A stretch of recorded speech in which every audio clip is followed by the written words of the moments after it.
Okay. My goodness, we got 1 hour to go. Thank you, God. Alhamdulillah, as we say in the Muslim world.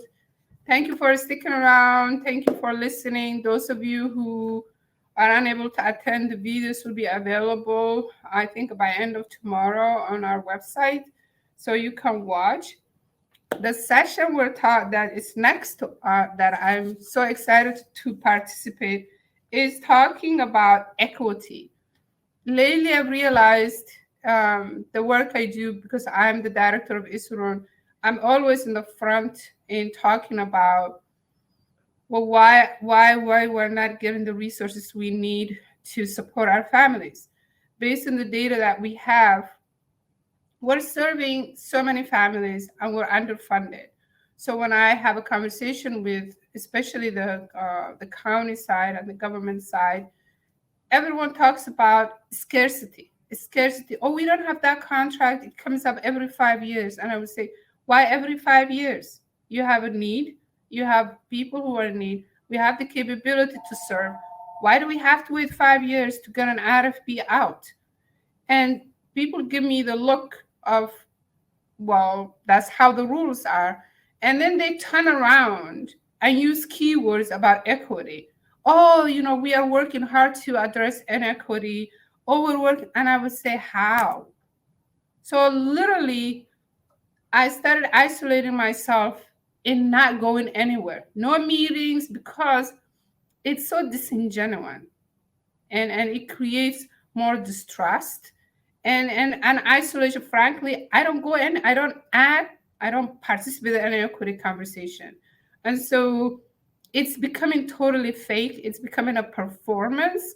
And I'm Somali. I don't know how to sugarcoat things. I just tell them, you're just performing. And I really used to give you 10 out of 10, but right now it's becoming too much for me. I don't want to talk about equity anymore, because we were talking about health disparity and inclusion. And then we moved away from the inclusion, and now we're talking about equity. It's just way to really disarm Black and Brown people and people who care about us. And so the two most individuals I almost, I don't need to say anything about when I'm with Dr. Apolinario-Wilcoxon and Michael Birchard, who are going to be part of this panel. Antonia, she's the founder of Equity. I mean, she was talking about equity 8 or 9 years ago when no one was talking about it. And she defines it amazingly how it is. Hi, Doc. And she's so calm. She's just shoveling the snow and opening doors for PIPAC, but also supporting white people who want to really do the right thing. And so, Antonia, welcome, my dear. You look beautiful, as always. Thank you. How for You're you, muted. my friend? You're muted. Thanks for the invitation. So let me introduce Michael Birchard. He's a big shot. He can talk about his title and all that. But Michael is half native, in case some of you are wondering. And that's where our blood relates, even though I'm friends with many non-PIPAC people. And he gets the equity thing too. So Michael and Dr. Antonia, I need you to help me understand how equity is being utilized and how it's becoming a trigger point for me. I'm Michael Birchard, by the way. I'm the Vice President of Diversity, Equity, and Inclusion at Mitchell Hamlin School of Law. And maybe while Fartun is just working on figuring out some things, I'll just take a moment to recognize the land in which we occupy. So in Minnesota, there are 7 Anishinaabe, or Chippewa Ojibwe reservations, and 4 Dakota communities. And to recognize the land is really an expression of gratitude and appreciation for those whose territory we reside on. And it's really a way of honoring the indigenous people who've been living and working on this land from time immemorial. And so it's just really important for us to understand the long-standing history that has brought us to reside on the land and to seek to understand our place in that history. So I just want to take that moment first. And I think that one of the questions that Fartun put out to us right away was that what is this definition of equity?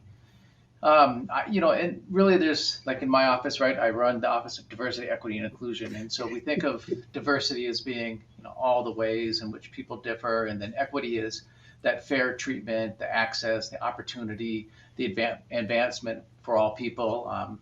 And then like one's identity shouldn't be able to be the predictor of outcomes. And then this idea of inclusion is a variety of people have power, they have a voice, and they have decision-making authority. And so that's kind of the definitions of diversity, equity, and inclusion. Maybe Antonia has something more she wants to add to that, but that's kind of where we could start. But these are decent definitions, but what is the reality of what's happening is another thing. But go ahead, Antonia. Thank you, Michael. It's so great to see you. And thank you very much for the land acknowledgement. I'm not sure if people can hear me. There is an echo. Oh, now it's better. Thank you. I think equity is just the current word we use. We have gone through multiculturalism. We've gone through a whole host. It's like flavor of the month. And now we have landed on equity.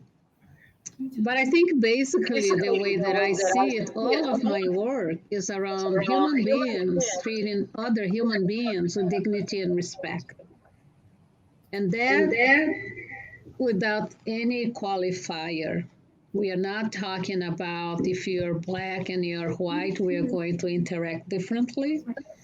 If you go to the doctor and you are of a certain cultural group, you're going to be treated differently than another. And as the presenter before us just talked about the horrors and injustice that happens in the so-called child welfare system, because we are not providing welfare for children. A system was never created to be the parent of a child. Humans were created to be the parents of a child. So when you have foster care parents who are being paid to take care of children of stranger communities, and the strange communities that they may not have any knowledge about, nor care, that child then becomes just a bottom line. And that's a sad state of events for us to live in a place in which the way that we see certain families comes attached with the qualifier, or that family is deserving of all of these public services. That family is not deserving of all these public services. So equity has really pushed us into that stage. And I think the work that keeps me and Michael employed is the fact that we are still in a world of differences, in a world of injustice, of unfairness, and of things that it would be very difficult for us to explain to another unless they have lived here, especially in Minnesota. And I stop there. Right. It makes me think about James Baldwin and to be Black in this country is and to be Black in the country and to be relatively conscious is to be enraged almost all the time. But like if you're paying attention, if you're seeing what's happening in this country, we can see that I can't hear anything, so how would I do? I cannot participate. We can't hear you. we can hear Fartun. I just don't think that she can hear us. It's my fault. Don't worry. Okay, Antonia and I will just keep on talking if that's all Go right. ahead, please do. Okay, and I think one of the frustrating parts for me is, after we see, for example, the murder of George Floyd, every company comes out with this bold statement. They want to hold these, brave conversations around diversity, equity, and inclusion, around the murder of our relative George Floyd, and what becomes frustrating is what happens now, right? So this is almost 2 years ago. 2 years ago that this murder has happened, and since then we've seen Dante Wright, we've seen Amir Locke, right? And the cycle keeps continuing. And so if we're actually going to be talking about equity, we also need to be thinking about the measurements, right? And so here we put out the statement, right? So all these companies put out the statement. But what is the actual implementation of that strategy that goes along with that statement? And then what we do is we want to, as a companies, what we'll do is we'll put out the statement, then we'll hold the courageous conversation. But of course, that courageous conversation is within time constraints. Well, we're only able to donate 2 hours of our time to this conversation, this courageous conversation.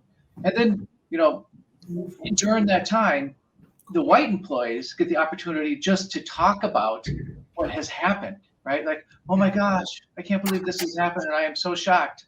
But then after that hour of conversation, they get to go about their day. They get to go back and doing their things. And then, but for the BIPOC employees, they have to think about this throughout the day. It affects them when they get home at night, and no one is really checking in on them, right? No one's really saying, how are you doing? Where is the authentic relationship building that's happening? And that really becomes frustrating. And so I'm going to add one more thing, Antonia, if that's okay. Yeah, of course. And so, after the statements come out as well, what is the company doing? What does their affirmative action plans look like? Do they have employee resource groups? Are they working with diverse vendors and establishing diverse vendor programs? There's a lot of measurements that could be taking place aside from making the statement to show their accountability to this diversity work, this equity work that they talk about. Go ahead, Antonia. Thanks, Michael. Everything that Michael has said is what we have experienced. Come into the organizations, I come into some local government to bring either diversity, equity, and inclusion, or processes in which they say, oh, we want to be partners, we want to collaborate, we want to make sure the community is included. And I have been more than once trying to negotiate that I'm in the middle of something, a system that refuses to change. It's not flexible, it's not adaptable, it wants to stay the same way they've always done business. And then I have a community who is ready to enter into conversation, who is ready to really say, hey, if you're serious about it, let's see it. Because the community, I think if people were paying attention just a few moments during the insurrection, it was really that strong message that enough, we need to do this differently. But how long, as Michael is saying, is this going to last? Because it's already come and gone. What we see now is behaviors are bad to the way they have always been. As a consultant, a Black woman, an immigrant, I have to remind, and sometimes I use as a joke, but I'm dead serious. I'm saying I've had my arm twisted here because I don't usually tell community how to ask questions or how to enter into a conversation. You hold the wisdom, you know all that knowledge, but I need to help my client understand that and allow the process. And, I thought that my days of being the buffer, my days of being in between were somewhat gone after leaving a big bureaucracy. It just gives me a little bit of respite. I'm back. I'm back and doing the same thing. Thankfully, I'm older now, so I can take it in stride and say, well, if it's not working, I'm out of this contract and I can move on, and which I'm grateful for. But what Michael said is that we are very light when we make decisions that are extremely, extremely critical to people's lives. And we are very astute in moving on, giving just a light touch that we cared about, we listened to. But now we are back. We are back to square one. And I hate to admit it, but that is our reality. Michael? Yeah, I talk to lots of people, and one of the things when I'm talking to people within an organization, the person will say, well, I don't think I'm the problem, right? Like, I don't have issues with equity and inclusion and diversity. I feel like I'm very welcoming. And then within my department, yeah, there might be a statement here or there that happens, but for the most part, my department is really good. In my division, well, there's a couple of people that are really, have some issues. But our school, our institution, our business, yes, we have a problem with racism. So what we try to do is we try to insulate ourselves further and further from us addressing the real issues and taking accountability, right? And so what I see is this happening in many organizations, so they don't have to really address the big issues, right? Well, I'm not the problem. It's the other people that should be sitting in these trainings. It's the other people that need to be going through this work. And sometimes, I'm sad to say, sometimes that even includes some BIPOC people that start buying into that system, buying into that they're not contributing, right? So often I work in education, and also I'm a street activist. I'm often in the streets, and I'm part of the demonstrations. And one of the chants that happens so often when I'm out in the streets, whether it be for George Floyd, Amir Locke, Dante Wright, is there's the chant, there's no good cop in a racist system. There's no good cop in a racist system. And in my mind, I think that's probably somewhat true. But I have a hard time chanting that, because if I'm going to chant that, I also have to say, when I look at my own institution, when I look at the higher education system, and I see those gaps that are taking place in the system that I work for, I have to also be able to chant, there's no good teacher, there's no good educator in an education system. If we have these gaps, we have to be honest. And that is same with every industry. If I worked for the Department of Human Services, I need to be honest, right? There's no good social worker in a racist system, right? Yeah. Like, this is the honesty, and we have a hard time doing that, because that means we have to reflect on our own work. How do I contribute? Even though my job is to fight and to push back against the inequities that are happening, I still contribute to this BS all of the time. And we have to be honest about that. We have to be honest, and that is hard to do. That is really hard. Amen to that. So we're all talking about Antonia and Michael. Here's as a nonprofit leader, someone who's on the ground, also a kind of a tired, individual of the, I don't have time to sit meetings and just listen. People, for example, one of the ways that right now I look at people is someone will email me and say, "Oh, Fartun, we're doing a research, understanding how, the community, what the community's needs are." And I will say, wait a minute, haven't we done this 8 years ago? You asked the same question. What did you do with those results? That I remember I participated 20 hours that I was not paid. I was a volunteer ED. I had a heart and mind and soul thinking that you're actually going to change by engaging. What happened to that outcome? Oh, well, the outcome is, it's so old that we didn't use, we need to redo it. So what's happening then is I'm totally disconnected, but also what I'm seeing is it's creating a public relations problem for me, because there are people who are hired, both PIPAC and also white people, who believe that this equity thing, they believe it, but what they don't understand is this is a marketing tool that was used before. They have a huge public relations firm, communication firm that designed these keywords. And we're just like audience of these performing individuals. So how do I'm like, I feel like this is my therapy, you guys talking to, but it's a triggering point for me.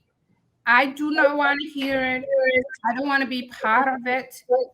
What I tell people right now is we see grants. It's all about equity. I say, our development team, I said, I don't understand what this English means. What is this? Someone just went in and created an RFP that make no sense to me. Even people who have been, 30 years grant writers were just scratching our heads saying, how are we going to fit this RFP into what our community needs are? And it doesn't fit, so then we do not apply. And later we were asked, well, how come you didn't apply? And I'm like, we exactly know what our needs are, but you just give us an RFP, and who gets it? People who have no clue how to serve us. So how do you, Antonia, you do this a lot. I remember you working with DH a long time ago, yet you still keep going on. Give me some wisdom of why should I be at the equity tables? Help me out, my sister, and Michael, you too. I think that it's like creating a new narrative that when they say equity, you tell yourself, that's a word that has a meaning to them, but not to me, because this is how I lead my life. These are my values, and these are beliefs that I hold sacred. The way that you run this room, the way that you welcome not only all people who cross your door, but also the way you design the programming. I often invite you to tables because you are my contrary voice. That if I don't have that voice to keep us honest, because that's what you're doing, you're keeping us honest, then we can go about our happy-go-lucky life of equity when it's not really happening. I was just reading this report that the Medicaid director put out about the Medicaid population and, of course, inequities in Minnesota. And he, again, did the whole thing that I did years ago. We went out in the community, we had conversations, and I could go back to my notes, and some of the questions that community is asking is that, well, DHS has invited me to this conversation in the past, but it's died. Where is that conversation? What did you do with what I told you? And you're correct. You're asking the very same question. We continue to behave the same way, and for some reason we're expecting different results. And I'm not at all discounting the work of Dr. Chomilo. I'm very, very excited. We have a Black man as a Medicaid director. In my years working for the state, I have always dreamed of the day in which we would have someone who was closer to the reality in terms of culture, even if he didn't grow up low income or didn't have to use publicly funded programming. But he seems to have written this report with a different perspective. And it's really a joy to read. And what I do from my side is just pray very hard that he can move the needle at least a little bit, because I know the challenges are many. DHS has not changed over decades, and it's not about to change. Department of Health, same way. And please, people understand, I'm not at all discounting these agencies. I am extremely grateful they exist. I just wish they did so much more than what they currently do. And yes, Fartun, I'm not going to ask you to change. I think your voice is needed. Sometimes we laugh together because I know exactly what you're talking about. And I know that what you're saying is so true. But as you know, usually at the meeting, you're the lone voice, right? If I am facilitating, I cannot join you, but I know why I invited you, because you provide that perspective that no one else is bringing. So for that, I'm very grateful. You're courageous, you're brave, and I think you can see through the systems like very, very few people. That's a gift. And I know that you come with your heart. So we're very fortunate to have you. But I know it's no easy work. Michael? I think, as we sit here as a society, facing our moral reckoning, right, as this country is, do we want to be a multicultural democracy, or do we just want to kind of tinker around the edges of the problems, and then just really, truly remain decidedly racist and unequal? Like, we're really in this reckoning. And I think as we look at these RFPs or grants or other opportunities, or even within institutions and businesses in our community, it becomes this idea that, well, I guess we should say it's an equity-focused grant, right? So there's this intention, right, that we're going to put this in there. But what is the real impact that is happening to our community? It's two different things, right? It's like we're putting how's the thing, the lipstick on the giraffe? Or the pig? I said giraffe. I'm We get the picture. What do I know? But, and I think, I mean, it's even some of my own stuff, right? Like, for example, at my school here, I offer monthly equity trainings for our employees, right? So the intent of the training is that our campus employees will, have these opportunities to learn and to grow around diversity, equity, and inclusion. But what is the impact? So they go to the training, they sit there for an hour, and then they're done. They go back to their office, right? Well, the impact happens when the supervisors actually follow up with the employees to see how they're going to start implementing what their takeaways are into their daily work. How are they going to do this? The impact is, how are we going to measure them on their development page, on their employee evaluation of what are they doing to implement this work?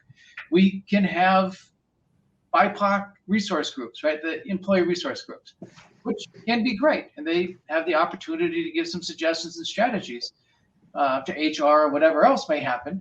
That's the intent, is that we have this place, this space for BIPOC employees to come together, to build connections with one another. But the impact occurs when the actual organization begins to listen to the employees and start implementing the strategies to make sure that we are having an environment where BIPOC employees feel like they can thrive or they can be successful and all of these things. And one more example, intention versus impact. Some organizations are now doing an equity scorecard, starting to do an analysis of their organization. Well, you get your results, and now we have these gaps, we have these issues. Well, what do we do with it? Is the campus leadership just doing this again for the lipstick on the pig? Get it right this time? Or are they actually committed to actually doing the work that it takes to implement the changes, regardless of the resistance, regardless of those who have been here for a long time and they kind of have the cultural privilege of being in the organization for a long period of time. And so they think, oh my gosh, these are the traditions. Of course I want equity, but I don't want it to impact the work that I'm doing on a daily basis. So do we have the courage as organizations to go face forward into that issue and say, we are going to make a change? And you might think it's difficult, but this is important for the outcomes of our communities that we're trying to serve. Just some quick thoughts, but it's just frustrating. That's why I said I am 100% agreeable. Usually I'm not that agreeable, but I'm listening. I'm trying to soak in. But here is where here's as an immigrant who have been here for 22 years, and all of my questions, all of my work was, how do I become independent financially and emotionally and everything?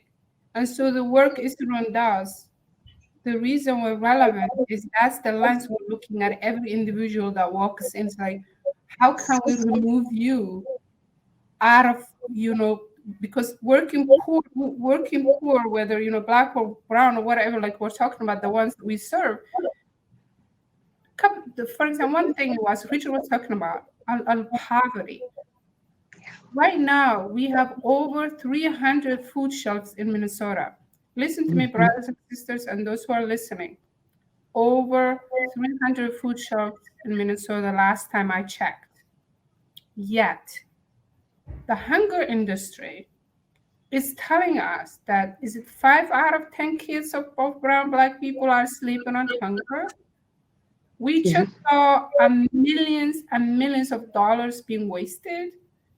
We also lose so much money if Black and brown people, poverty and hunger would have been taken away. And another group right now that's also suffering that no one talks about are elders. Yes. And I've seen elders of color. I've also seen elders who are non-PIPAC who are in hunger situation. So this is also neglecting the older generation of Americans.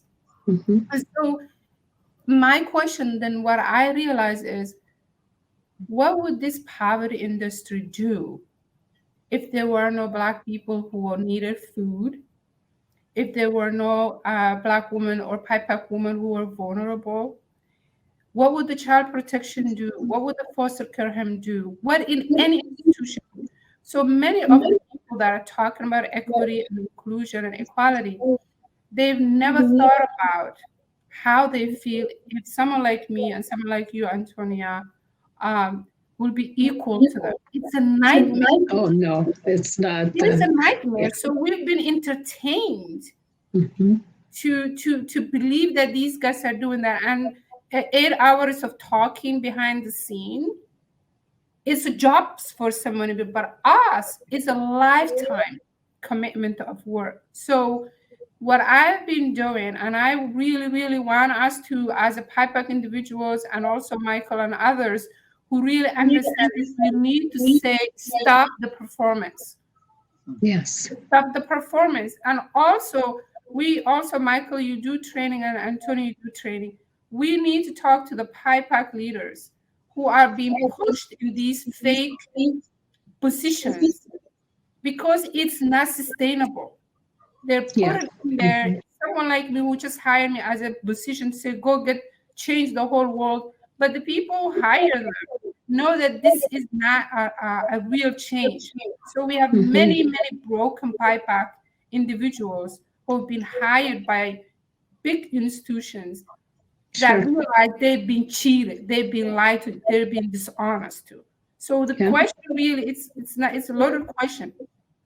How do we, and yes, I think Colonies had said, if you're really upfront, what they would do is, I've been called difficult, I've been called names from the world. You want to exclude me any places, please do. I'd rather spend 1 hour with Somali women and drink tea than actually being sitting in a conversation where I know the moment that person opens their mouth, I can just analyze and see what the end result is. I've heard this 20 million times. So how do we talk to, the question I want to ask is, how do we tell PIPAC individuals, smart, intelligent, driven PIPAC individuals who are fallen a victim to be hired by these institutions to say, oh, here, lead the equity and inclusion thing, and when they know what that person brings to the table is not going to be changing? What do you tell that? That's, well, as you know, I worked for years at DHS, the state agency, and I came to a day in which I said, I have to walk away from this. I can't compromise my principles. I can't compromise my values. The work that I was doing then was being interrupted. It was just a whole lot of work for me to move a few inches forward, in which it becomes detrimental to your health and well-being. And I hope that when people enter into these positions, they are aware that that title does give you that sense of identity, that sense of importance. But ultimately, and what I kind of knew, that at the end of the day, I'd come back to my family. I'd come back to my people, to my community, to my work. That what I was doing then, and I was very focused. People often ask me, how can you do this work? And I said, well, the governor may sign my check, but my accountability to Mrs. Smith down the street. She goes to a county office, she's not treated well because she's, or Jimmy, who is in child welfare system, who I know, comes in one condition and leaves traumatized and sometimes defeated. That's who I'm working for. And that helped me keep my focus and helped me not to become distracted with the disrespect, you name it. There are all kinds of things happening in the workplace for people of color, especially people of color that they perceive they are in leadership roles. And then I was very fortunate that I had a community group that I worked with. For me, they would be the ones holding the baton because I knew I'm not going to see the fruits of my labor. This is the kind of work that's thankless. And if you really take it seriously, it's going to give you very little satisfaction because it's very small victories. Mm-hmm. And you need to be grateful for those because they are so hard to come by.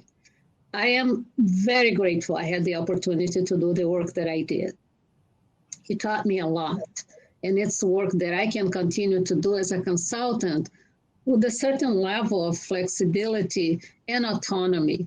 Mm-hmm. I can say, no, I'm not the right person for this project. I'm walking away even before I enter. Because now I have learned how to read the signs. Do I always read them correctly? No, still some headaches. But I think that in what Michael has described, and I will stop now, Michael, so you can have your words as well. But it's not work for the faint of heart. Let's just put it this way. Michael? I would say Hollywood has made billions and billions of dollars paying actors to do what they ask them to do. Yeah. And it almost has become this thing for diversity officers. Businesses are paying big money to pay BIPOC people to do and say what they ask them to do. And it becomes very, very frustrating. My spouse works in a somewhat similar role, but in a middle school with BIPOC kids. And we both have an agreement that one day we may come home without a job. We might get fired. And if we get fired, it's not because, I stole a hoodie from the bookstore or some pencils from the office. It's because I'm doing my job. Oh, I'm yeah. doing my job, and they weren't ready to hear it. And so fortunately, over the years, right, because like Fartun, you said, there's this huge money-making thing in giving out food, right? And so when I was a kid, spending time in shelters, going to food shelves, things like this, and somehow, some way, my mother helped me get a minority student scholarship. I was able to go to college, I was able to get a job, and I've been able to put money aside. Now, one thing I'm not, so if I do lose my job, I know that I'll be okay. I know I'll be okay. I've been very wise with my money. I drive an old rusty truck, all of these things. But that's not that common within our communities, right? And so we become stuck. We become hooked on having to work for that paycheck to pay our light bill, to pay our phone, to pay for the internet, to pay our daycare bills, all of these things. And so sometimes we give up a piece of ourselves because we need to survive in this society. And they know. And they know it. They track you. They got you. They got you. And they're counting on it. And I've seen Antonia's work for a long time. I've been following her work for a long time. And I've seen the struggles. I've seen Antonia have to speak up in ways that weren't comfortable for an organization. That takes courage. And that also takes financial risk. Yes. She did it. She took it. That's why I respect you and I love you for it. You're my role model. Yeah. So, oh my God. So it's like, you guys, we're gonna have to continue this conversation, but I want you to give. Okay, so a lot of things are happening. I think white folks, I'm just gonna be blunt, who are. Let me first say there is a shift in changes of I don't think government, counties, nor these huge institutions aren't changing much. And also they have to meet this, 11%, 12% of Black and brown people they need to hire. But they're just drive-through. Some people are hired and then next day next couple of months, they realize that this place is leaving you have to leave your soul to be there. And like Michael said, to get the paycheck. So I've been volunteer ED for 7 years before the first check arrived for Isurun, which was $25,000. So Michael, what you're talking about insecurity about money and worrying about, I can say I've dealt with being poverty, choosing grant that tells me what to do and how to do it, but also not showing the time I spent. I know that many of the PIPAC institutions, nonprofits, that's what they're doing.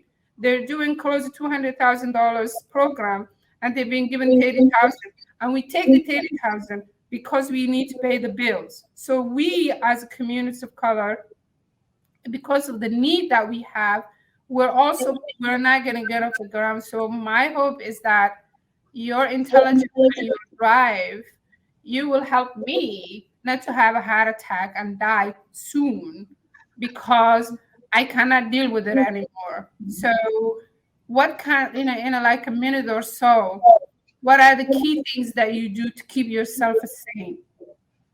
Antonia. What do you do for self-care? Your demeanor is so calm. You're so non-threatening.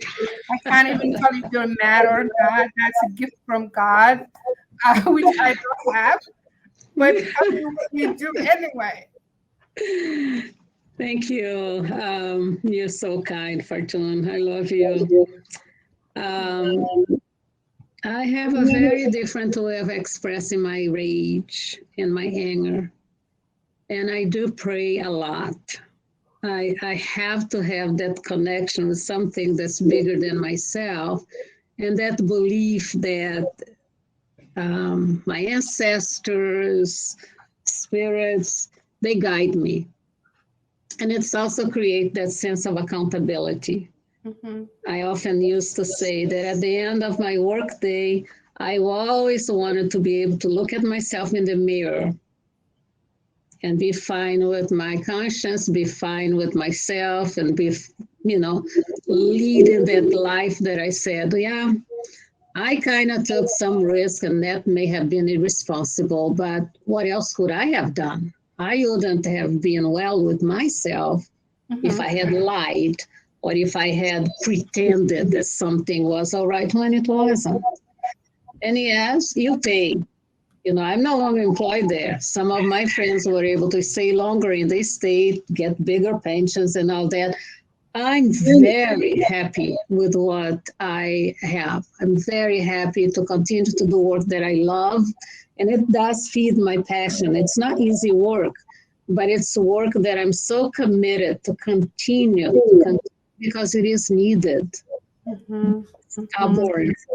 It's unrelenting. And in Minnesota, it can take all of you if you're not careful. So I try to keep myself centered when I can. I take time and go take care of myself, do something nice for myself. What I need to do is to stay sane so that I can do the best work that I can, not only for myself, but for those around me. But thank you for that. I do get angry. I do get enraged. Because I know that this world can be so much better. I know. Why is it that people don't see that and do so little? Thank you so much. I know there's some spiritual. Yes, spiritual is the best thing. Michael, I know you go farm or places. What else do you do? Well, I do. And I think one thing in BIPOC communities that we don't like to talk about is our mental health. And so I go to a counselor. I go. I don't go as often as I used to. I don't do a very good job of taking care of myself, but I do go to see a counselor from time to time to help me process through things, which is really important for us to publicly say. Did you hear, Matt? You need to go see. And I'm here too. Yeah. Right. So that's one thing. And I own a farm. I do a lot of work with the Department of Agriculture in terms of trying to get more BIPOC farmers in Minnesota. So, for example, there's 70,000 farmers in Minnesota. Only 39, I guess we're up to 41. There's only 41 Black farmers in Minnesota. My spouse who is Black, and she has her family farm is one of the longest Black farms in Minnesota. From 1972. Wow. And so we go up to our farm, we do a lot of work up there. And that, for me, I have opportunity to do building, things like that. And I do things that just take me away. It gives me the opportunity to escape. Yeah, that's my backyard, my garden. Yeah, right. So I think those are the things for my self-care. And I'll be quick and short on that. Okay, so let me see what my accountability of how I keep saying it's a process. It's really a process, and because I want to look at the root causes of poverty, root causes of accountability and integrity. You know what you talked about, and Antonia, is integrity, Yeah. and without integrity of your word, how you carry yourself, your priorities, you really cannot, you don't have a lot of friends. So I can confirm that I don't really have a lot of friends. Mm. And the nonprofit world I work, I'm not on any board. Um, my social network are the Somali people that I serve and my colleagues here. Like practically, if you look at how my life is structured, I fit on the areas. Everyone person thinks I'm so social because they see me here. But when I get to my apartment, it's like Mhm. I don't want to go out. I don't want to do anything and nothing. So my goal in this year is talking to you, people like you, reaching out. I also reach out to a couple other people and helping me expand, but also holding myself an accountability. And sometimes having an ethical and integrity. When you see Yes. BS being, chopped to, I'm Mhm. Somali, I don't know how to smile and say, oh, this is really hard. But I'm just gonna say, stop. I don't want to deal with it. So one thing I have right now is like I have my colleague Colonies and my other colleagues, and I say before I send this email to this person, could you please make Minnesota nice? Otherwise, it's going the way it goes, and it has been. So I ask my colleagues to help me out and delegating some stuff. That's what I'm doing. But it is really a journey for me. Maybe it's until I retire or go somewhere to Somalia and be a philanthropist, but it will be hard. So I'm grateful. We need to train our people. We need to support one another. I am forever grateful for you guys coming today. But remember, this conversation is not over. No, it's not. It is not. But thank you so much for always creating this space. March is a very special month for me, so you make it really, really worth everything that we do. It's wonderful to be able to have these conversations. Michael, so wonderful to see you again. Good to see you too, Antonia. And I guess I would finish by saying, you know, mentioning counseling. One of the things my counselor has talked to me and my spouse about is we kind of have three choices. We can keep doing things the way we're doing things, which obviously doesn't work. We can separate and go our separate ways, like I can get up and move and go to another country, or we can lean in and start dealing with the work. And I think that this is the area we need to go. But the problem, I think, just really becomes, there was a documentary film about James Baldwin, which I started with, the price of the ticket, and he had said something in the film like, you always told me it takes time. It's taken my father's time, it's taken my mother's time, my uncle's time, my brother's time, my sister's time, my nieces and my nephew's time. How much time do you want us to give you before we have progress? Right? Mhm. This is the thing. This is where we're at. Thank you, Fartun, for keeping this conversation going. Thanks for giving us the opportunity to be with you and with all of us, Arun, on this beautiful, wonderful day. You're amazing. So thank you. And I Antonia, love you guys. Thank you so much. Thank you. See So ya. wonderful to be with the two of you. You look Take great. good care. See ya. Bye bye. Bye.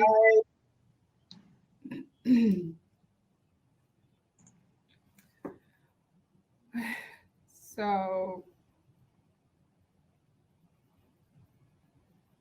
so it's almost to 50. Wow, time flew by, just like that. You can tell the last conversation was, touchy feeling.